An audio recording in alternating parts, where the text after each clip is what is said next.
เปิดแผนปฏิบัติการใหม่จากหัวหน้าทีมงานกู้ภัยไทยที่ปักหลักช่วยเหลือ7ชีวิตติดถ้ำที่เมืองลองแจงแขวงไสสมบูรณ์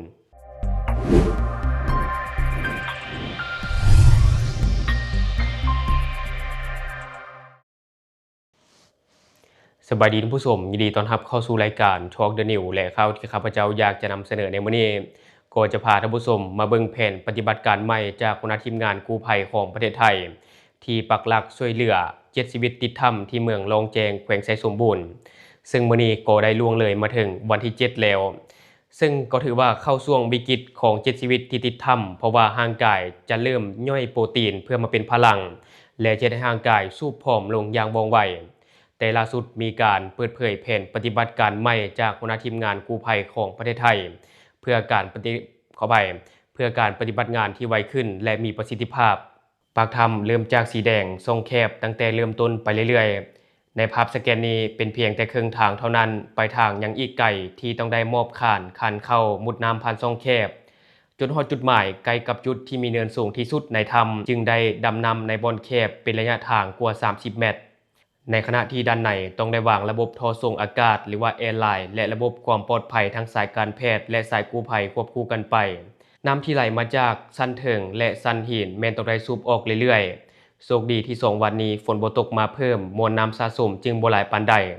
เหนือสิ่งอื่นใดแผนเผชิญวิกฤตหากน้ำไหลเข้าถ้ำแบบบ่ทันตั้งตัวพวกเราได้วางอุปกรณ์ดำน้ำไว้ตามจุดที่พอวางได้พร้อมทั้งถังออกซิเจนตามสายทางตลอดสายอากาศในถ้ำแม้นมีอยู่ก็จริงแต่อากาศเสียมันก็หลายจึงได้ต้องวางท่อเฮ็ดระบบแอร์ไลน์เพื่อเติมอากาศใหม่เข้าไปตลอดให้เป็นอากาศดีเพื่อให้ทีมงานส่วนหน้ามีความปลอดภัยสูงสุด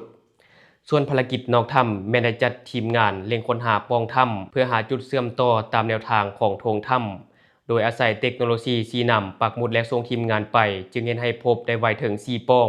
ซึ่งจะส่งทีมกู้ภัยในบ่อนสูงเข้าเฮ็ดภารกิจ Hope Rescue เพื่อกดสอบต่อไป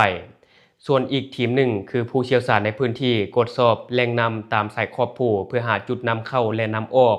ในการดำเนินการระบายน้ำในถ้ำให้ได้ไวขึ้นข้าพเจ้าท้าวเก่งกาจบงกาวงกับท่านมิโกนักดำน้ำจากประเทศฟินแลนด์และครูเบนพวกเราทั้ง3คนเคยเฮ็ดภารกิจที่ถ้ำหลวงตอนที่ช่วยเหลือ13หมู่ป่าจึงเฮ็ดให้ภารกิจอยู่หน้าถ้ำประเทศลาวในครั้งนี้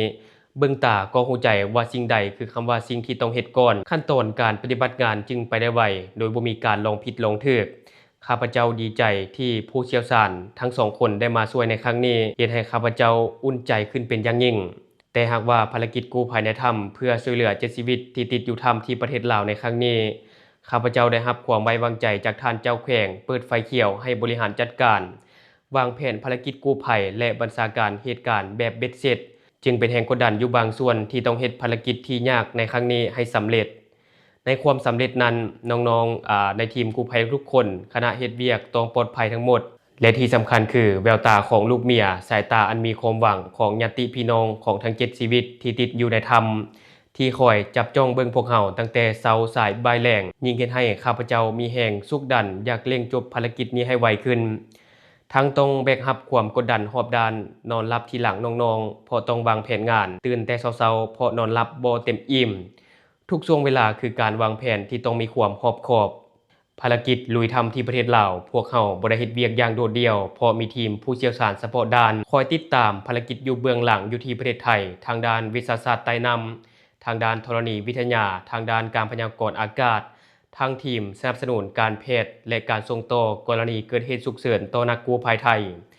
ทางทีมข้อมูลที่คอยบันทึกรายละเอียดภารกิจอย่างเป็นระบบและอีกหลายๆส่วนที่คอยซัพพอร์ตการเฮ็ดเวียกให้ราบรื่นคอยแก้ไขปัญหาทางไกลผ่านระบบออนไลน์นี้จึงเป็นที่มาของแฮชแท็กกู้ภัยไทยที่ข้าพเจ้าใส่ซึ่งบ่ได้หมายถึงทีมไทยหรือตัวแทนคนไทยในสปป.ลาวแต่หมายถึงภารกิจที่ทีมกู้ภัยไทยเฮ็ดเวียกไปพร้อมๆกันทั้งภาคสนามและทีมงานในประเทศไทยทุกคนเก่งหลายทุกคนเต็มที่กันแท้ๆซึ่งทางรายการของเราก็ขอเอาใจช่วยและก็ขอให้ทุกคนปฏิบัติหน้าที่ด้วยความระมัดระวังและขอให้ทุกคนปลอดภัยซึ่งทางรายการของเราก็จะยังคงเกาะติดสถานการณ์นี้เอาไว้และจะคอยอัปเดตให้กับท่านผู้ชมได้ทราบผู้ใดบ่อยากพลาดอย่าลืมกดติดตามช่องของเราไว้และวันนี้เราไปฟังโค้ชเอกให้กำลังใจกู้ภัยและผู้ประสบภัยในลาวโค้ชเอกถือว่าเป็นหนึ่งในผู้ที่มีประสบการณ์ตรงจากเหตุ13หมู่ป่าติดถ้ำที่จังหวัดเชียงรายประเทศไทยเมื่อปี2018เดี๋ยวไปเบิ่งคลิปนี้นำกันครับสวัสดีครับผม ตอนนี้เราอยู่กับโค้ชเอกนะครับหรือว่าเอกพลจันทวงศ์ผู้ที่เคยเกิดอุบัติเหตุทางธรรมชาติที่ติดถ้ำอยู่นะถ้ำหลวงขุนน้ำนางนอนวันนี้เราทราบข่าวจากโซเชียลจากข่าวทางทีวีว่าคนลาวนะครับได้ไปขุดหาทองคำในถ้ำแล้วก็เกิดอุบัติเหตุคล้ายๆกันคือน้ำปิดปากถ้ำออกไม่ได้ตอนนี้ก็กู้ภัยก็ระดมช่วยเหลือกันก็อยากถามโค้ชเอกว่ามีอะไรจะบอกกับเหตุการณ์นี้หรือเปล่าครับก็อันดับแรกนะครับอันดับแรกคือสำคัญมากก็คือต้องมีสติและสมาธิก่อนนะครับอันดับแรกเลยนะครับแล้วหลังจากนั้นเราค่อยพอเรามีสติแล้วก็สมาธิปุ๊บเราค่อยหาวิธีการเอานะครับหรือบางครั้งเราก็ไม่รู้นะว่าตรงตอนนี้ณจุดตรงนั้นอ่ะคือมันกว้างไหมหรือว่ามันเป็นยังไงหน้างานมันอาจจะไม่คล้ายกันเนาะไม่เหมือนกันนะแต่ดูจากภาพข่าวก็คือแคบใช่ครับแคบแล้วก็การที่จะนำอุปกรณ์ต่างๆเหมือนกับการที่ช่วยเหลือโค้ชเอกเขาตอนนั้นนะครับผมมันน่าจะแตกต่างกันครับผมดังนั้นเพราะว่าต้องใช้กำลังคนกำลังเครื่องจักรนี่ดูเหมือนจะยากนะใช่ครับแล้วก็ถ้าเหมือนโค้ชเอกกับผมถามวันที่4เพราะข้ามวันที่1ที่2ที่3เลยวันที่4คือมันหิวมากแล้วโค้ชเอกคุมสติเขาคุมสติตัวเองแล้วน้องๆเขายังไงอ่ะถ้าวันที่4เนี่ยถ้าถามว่าหิวไหมคือมันเหมือนมันข้ามครับข้ามขีดที่ว่าหิวความหิวแต่ว่ามันจะเป็นความกดดันแทนกลายเป็นความกดดันใช่เป็นความจากความหิวกลายเป็นความกดดันกดดันในที่นี้คือกดดันเหมือนส่วนของผมเนาะส่วนของผมนี่คือเรากดดันเรื่องที่ว่าไหนจะเรื่องคอยดูเด็กด้วยแล้วก็ไหนจะต้องมาคิดว่าเฮ้ยเราจะมีโอกาสออกได้ไหมหรือไม่ได้ด้วยออกไปต้องไปเจอกับอะไรเจอกับญาติผู้ปกครองเด็กอย่างนี้งั้นเราก็ห่วงสารพัดปัญหาที่รุมเราแล้วก็รวบรวมพลังไงปอบเด็กๆก็คือเราอาจจะเคยได้ยินแล้วแหละก็คือพยายามปอบให้เด็กๆสามัคคีกันแล้วก็ให้อยู่ในความควบคุมของโค้ชเอกอ่ะคือใช้จิตวิทยาไงให้พวกเขาอยู่อ่ะคือให้อยู่อ่ะเป็นผมก็แตกกระเจิงอ่ะโอ้เอากูมาทำไมว่า5นี่ชิงห้อง5มาอย่างนี้มันจะมียังมันต้องมีแบบนี้ไงมีแล้วก็คือในส่วนนั้นคือผมก็พยายามให้คือเหมือนเป็นพลังบวกอะครับแล้วก็คือประมาณบอกในแง่บวกเขาไว้เหมือนเด็กบางคนมันเริ่มท้อใช่ไหมครับเราก็บอกว่าเดี๋ยวแค่เดียวก็เจอบางคนก็บอกว่าเฮ้ยเราจะได้ออกไหมเราก็บอกเดี๋ยวแป๊บเดียวก็ได้ออกคือพยายามทำยังไงก็ได้ให้เขาบวกสร้างพลังบวกนะครับแต่ในที่นี้เราไม่รู้ว่าเหตุการณ์ของทางฝั่งลาวเนี่ยเขาจะแต่ด้วยหนึ่งก็นั่นก็คือผู้ใหญ่แล้วตอนนั้นพวกเอกคือเด็กนะครับเด็กอายุยัง12 13 14 15แต่นั้นด้วยผู้ใหญ่การตัดสินใจวุฒิภาวะอาจจะแตกต่างกันแต่ทั้งนี้ทั้งนั้นนะครับเราขอส่งกำลังใจนะเลยให้พวกเอกส่งกำลังใจกันครับผมนะครับก็ส่งกำลังใจให้พี่ๆเจ้าหน้าที่ทุกท่านนะครับผมก็คือเป็นกำลังใจให้ทุกท่านนะครับแล้วก็เป็นกำลังใจให้ญาติพี่น้องผู้ประสบภัยนะครับแล้วก็คนที่อยู่ในข้างในนะครับถ้าส่งถึงนะครับก็บอกว่าอยากจะบอกว่าเข้มแข็งไว้นะครับผมคืออย่าเพิ่งท้อนะครับเพราะว่าตอนนี้คือพี่ๆเจ้าหน้าที่ฝั่งไทยก็ได้ระดมพลไปช่วยแล้วนะครับก็เป็นกำลังใจพี่ๆเจ้าหน้าที่ทุกท่านนะครับที่เข้าไปช่วยนะครับผมครับครั้งหนึ่งนะครับพี่น้องจากสปป.ลาวนะข้ามน้ำโขงมาเลยก็มาช่วย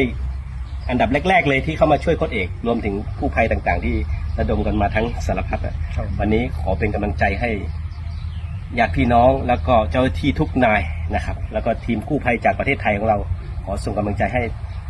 เจอข่าวดีแล้วก็ผ่านเรื่องราวนี้ไปได้วันนี้ก็ขอบคุณโค้ชเอกมากครับผมครับและที่ผ่านไปก็จะเป็นคลิปท่านผู้ชมก็ถือว่าเป็นการแบ่งปันประสบการณ์จริงที่เกิดขึ้นจริง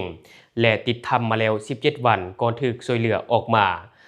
เพื่อไปเป็นแนวทางในการปฏิบัติช่วยเหลือผู้ประสบภัยที่สปป.ลาวในครั้งนี้ทุกคนมีความคิดเห็นใดกับข่าวนี้ก็อย่าลืมคอมเมนต์แลกเปลี่ยนกันได้อยากตามนี้ติเตียนจะประกอบส่วนข้อมูลก็อย่าลืมฝากไว้และข้าพเจ้าจะเข้าไปอ่านและก็ตอบแลกเปลี่ยนประสบการณ์นำกันอย่าลืมสนับสนุนกันโดยการกดติดตามช่องขอขอบใจ